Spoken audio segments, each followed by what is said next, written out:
કાળથી શુદ્ધિ શાની? મનુષ્યની, માણસની.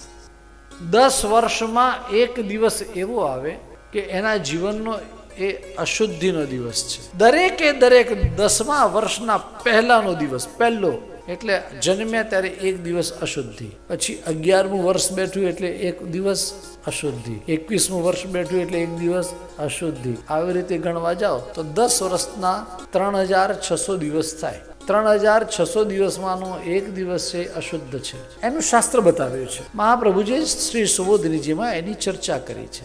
360 દિવસનું વર્ષ ગણો તો 10 વર્ષે 3600 દિવસો, એમાંનો એક દિવસ અશુદ્ધ.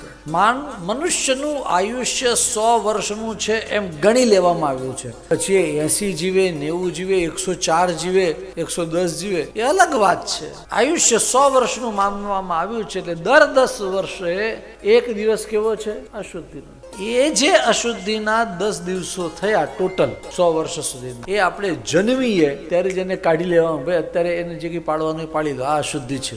એક સાથે એડવાન્સમાં પેમેન્ટ, એટલા માટે થઈને આ 10 દિવસ પાડવામાં આવે છે. એ જ વાત શુકદેવજી એમ કે છે, કાલે ન શુદ્ધ્યંતી. પહેલી વાત શું કરી? મનુષ્યના જીવનની કાળથી શુદ્ધિ થાય.